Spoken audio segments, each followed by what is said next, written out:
How fast could humans travel safely through space? We humans are obsessed with speed. Recent months, for instance, brought news that students in Germany have broken the record for the fastest accelerating electric car, and that the U.S. Air Force plans to develop hypersonic jets that would travel at more than 5 times the speed of sound. That's speeds in excess of 3,790 miles per hour, 6,100 kilometers/h. The current human speed record is shared equally by the trio of astronauts who flew NASA's Apollo 10 mission. On their way back from a lap around the moon in 1969, the astronauts' capsule hit a peak of 24,790 miles per hour, 39,897 kilometers/h. Relative to planet Earth, I think 100 years ago, we probably wouldn't have imagined a human could travel in space at almost 40,000 kilometers per hour, says Jim Bray of the aerospace firm Lockheed Martin. Welcome back to Tech Trends for All. Before we proceed, kindly subscribe to our channel and hit the bell icon to stay updated when we release new videos. Without further delay, let's dive in. But we could beat that record relatively soon. Bray is the director of the Orion Crew Module project for America's space agency, NASA. The Orion spacecraft is intended to carry astronauts into a low Earth orbit and is a good bet for the vehicle that will break the 46-year-old record for the fastest we've ever traveled. The Space Launch System, a new rocket that will ferry the Orion spacecraft aloft, should have its first crewed mission in 2021. A flyby of an asteroid captured in lunar orbit, with a months-long mission to Mars then in the offing. At present, designers envision Orion's typical maximum velocity in the neighborhood of 19,900 miles per hour, 32,000 kilometers/h. But the Apollo 10 speed record could be surpassed, even just sticking with Orion's base configuration. Orion is designed for many different destinations over its lifetime, says Bray. Its speed could well go a lot higher than we plan now, withstanding G-forces. However we attain speeds in excess of 40,000 kilometers per hour, we will have to ramp up to, and down from, them patiently. Rapid acceleration and deceleration can be lethal to the human organism. Witness the bodily trauma in car crashes, as we go from a mere tens of kilometers per hour clip to zero in the span of seconds. The reason? A property of the universe known as inertia, whereby any object with mass resists change to its state of motion. The concept is famously expressed in Newton's first law of motion, as an object at rest stays at rest and an object in motion stays in motion with the same speed and in the same direction unless acted upon by an outside force. For the human body, constant is good, explains Bray. It's acceleration we have to worry about. G-forces experienced vertically, from head to toe or vice versa, are the ones that can be truly bad news for pilots and passengers. Blood pools in the heads of those undergoing negative Gs, from toe to head, causing an engorged sensation, like when we do a handstand. Red out sets in as blood-swelled, translucent lower eyelids rise up to cover the pupils. Conversely, when acceleration is positive, from head down to foot, the eyes and brain become starved of oxygen as blood collects in the lower extremities. Dimmed vision, called gray out, initially occurs, followed by total vision loss, or blackout. These high Gs can progress to outright faints, dubbed G-induced loss of consciousness, GLOC. Many aviation deaths result from pilots blacking out and crashing.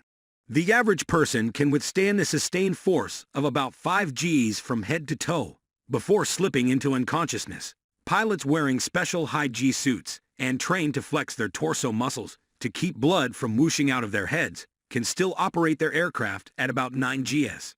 For short periods, the human body can take much higher than 9 Gs, says Jeff Sventek, the executive director of the Aerospace Medical Association, based in Alexandria, Virginia. But to sustain that for a long period of time, not too many humans can do it. If only for mere moments. We humans can tolerate way stronger Gs without grievous injury. The record for momentary Gs is held by Eli Bedinger, an American Air Force captain. He rode a rocket-powered sled backwards in 1958 and recorded a pummeling 82.6 Gs on his chest accelerometer as the sled accelerated to about 34 miles per hour, 55 kilometers per hour, in 1/10 of a second. Beating blacked out but suffered little more than back bruises in a remarkable demonstration of the body's resilience.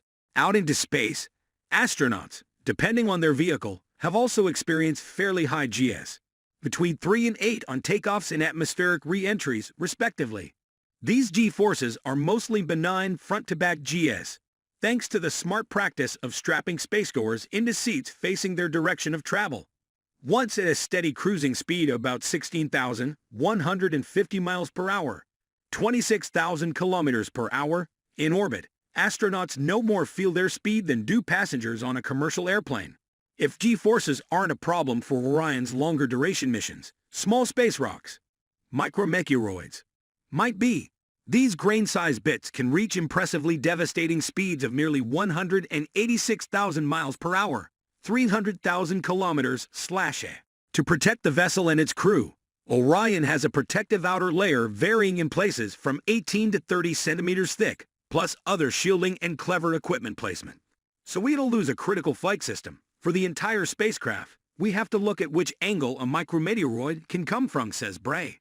To be sure, micrometeoroids are not the only hindrance to future space missions, where higher human travel speeds would likely come into play. On a Mars mission, other practical issues will need to be addressed, including the crew's food supply and their increased lifetime cancer risks from cosmic radiation exposure.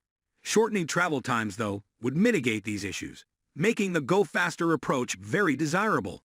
An energetic hail, at several hundreds of millions of kilometers per hour, every moment in space, from stray hydrogen gas atoms to micrometeoroids, becomes in effect a high-powered bullet plowing into a ship's hull. When you're going at high speeds, that's equivalent to a particle moving at you at high speeds, says Arthur Edelstein. He worked with his late father, William Edelstein, a professor of radiology at the Johns Hopkins University School of Medicine, on a 2012 paper exploring the effects of cosmic hydrogen atoms on ultra-fast spaceflight. Although only present at a density of around 1 atom in a cubic centimeter, the cosmos' ambient hydrogen would translate into a bombardment of intense radiation. The hydrogen would shatter into subatomic particles that would pass into the ship, irradiating both crew and equipment. At speeds around 95% of light, the exposure would be near instantly deadly. The starship would heat up too, to melting temperatures for essentially any conceivable material, while water in the crew's bodies would promptly boil. These are all nasty problems, quips Edelstein. Faster than light. Assuming we do learn to swim, so to speak, might we also someday learn how to surf space-time, to extend the analogy, and travel at faster than light, superluminal speeds? The inherent survivability of the superluminal realm, though speculative, isn't without some educated shots in the dark. One intriguing faster-than-light scenario works like the warp drive of Star Trek. Called an Alcubierre drive, it involves compressing the normal spacetime described by Einsteinian physics in front of a starship, while expanding it behind. In essence, the ship resides within a chunk of spacetime, a warp bubble, that moves faster than the speed of light. The ship, however, remains at rest within its pocket of normal spacetime, avoiding any violation of the universal light speed limit. Instead of swimming through the water of normal spacetime, says Davis, the Alcubierre drive will carry you like a surfer riding on the crest of wave on a surfboard. The catch: the concept requires an exotic form of matter possessing a negative mass to contract and expand spacetime. Physics doesn't forbid negative mass, says Davis, but there are no examples of it, and we've never seen it in nature. The other catch: a 2012 paper by University of Sydney researchers suggests that the warp bubble would gather up high-energy cosmic particles as it inevitably interacted with the universe's contents. Some particles would leak into the bubble itself, blasting the ship with radiation. That's all I have for you guys for today. If you liked watching this video, please make sure to click the like button, subscribe to our channel, and click the bell icon so that you may be notified when we upload a new video. Thanks for watching.